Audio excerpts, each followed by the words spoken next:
नमस्कार, स्वागत है आपका उत्तराखंड खबरनामा न्यूज़ में। बीते माह पंतनगर निवासी व्यक्ति द्वारा किच्छा विधानसभा क्षेत्र के पंतनगर स्थित गोविंद बल्लभ पंत विश्वविद्यालय की सरकारी भूमि और पंतनगर किच्छा स्टेट हाईवे पर अवैध अतिक्रमण को लेकर हाईकोर्ट में दायर जनहित याचिका पर सुनवाई करते हुए हाईकोर्ट ने डीएम उधम सिंह नगर को नगला किच्छा स्टेट हाईवे 44 और विश्वविद्यालय स्वामित्व की भूमि पर अवैध अतिक्रमण हटाकर 23 जून को कोर्ट में रिपोर्ट पेश करने के आदेश दिए थे, जिसके बाद से भूमि पर काबिज लोगों में हड़कंप मचा हुआ है। इसी को लेकर विश्वविद्यालय प्रशासन द्वारा भूमि पर काबिज 62 अतिक्रमणकारियों को नोटिस जारी कर अतिक्रमण हटाने के निर्देश दिए गए।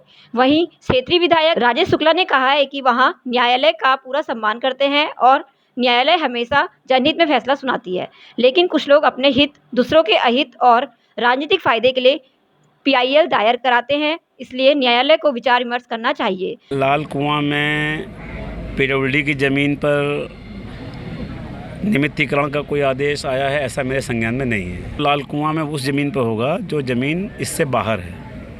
आपको याद होगा कि लाल कुआं बिंदु खत्ता के लोग बहुत लंबे समय से राजस्व ग्राम की मांग कर रहे हैं। सरकार चाहती भी थी, लेकिन वन भूमि के अड़चन के कारण वो आज तक नहीं हो पाया।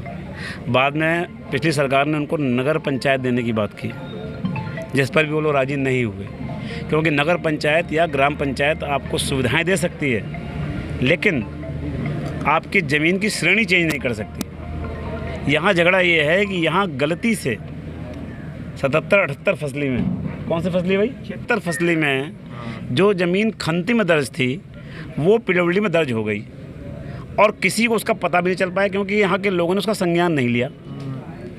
लॉ है कि किसी ज़मीन पर उसके स्वामित्व का परिवर्तन केवल मजिस्ट्रेट या कोर्ट के आदेश हो सकता है। किसी भी इस तरह के न्यायालय के आदेश से ही ज़मीन के मालिकाना चेंज होगा, लेकिन यहाँ पर 2 नंबर तराई स्टेट फार्म और 1 नंबर रेलवे और पीडब्ल्यूडी के बीच का खंती का नंबर, इन दोनों पर गलती से पीडब्ल्यूडी और तराई स्टेट फार्म दर्ज हुआ है। उसी को हम लोग न्यायालय में अपना बिंदु बनाने जा रहे हैं और न्यायालय को हम बताना चाहते हैं कि आपको जो तथ्य दिए गए उसमें ये त्रुटि हो गई थी। पहले जो 52 से जो ज़मीन खंती में चली आ रही थी वो 78 में 76 में आकर के वो दर्ज हो गई पीडब्ल्यूडी में, और वो त्रुटि बस दर्ज हो गई, और चूँकि न्यायालय के सामने वो पीडब्ल्यूडी दिखाई गई, इसलिए न्यायालय को उसको हटाने का आदेश करना पड़ा। जहाँ तक निमित्तीकरण का प्रश्न है, निमित्तीकरण हमेशा उस जगह का होता है जो जगह विवादग्रस्त न हो।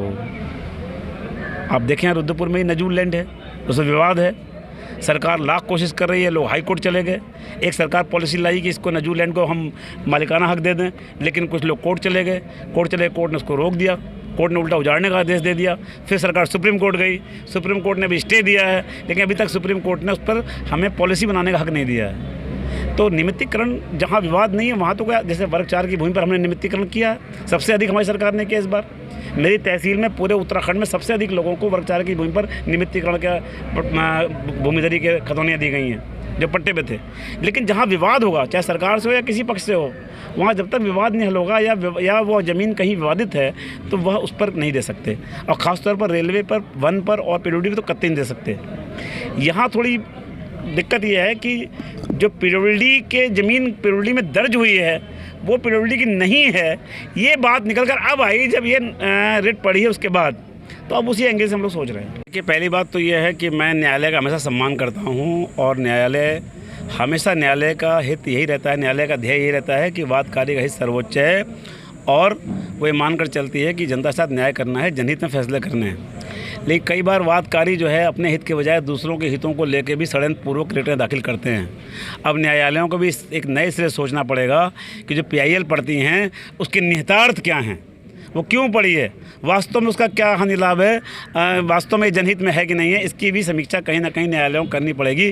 क्योंकि नगला के मामले में ऐसा देखने में आता है कि जिन्होंने पीआईएल डाली है उनको सड़क पे हुए अतिक्रमण की चिंता नहीं है। अगर ऐसा होता तो वो स्टेट हाईवे की चौड़ाई के अनुसार उसको खाली कराने की बात करते, लेकिन उन लोगों ने जो नंबर खंती के थे और त्रुटिवश पीडब्ल्यूडी में दर्ज हो गए, जो नंबर खंती के थे और त्रुटिवश तराई स्टेट फॉर्म में दर्ज हो गए, उन नंबरों को भी शामिल करते हुए जिस तरह से रेट दाखिल की है, उससे लगता है कि इस रेट के पीछे पॉलिटिकल कारण है।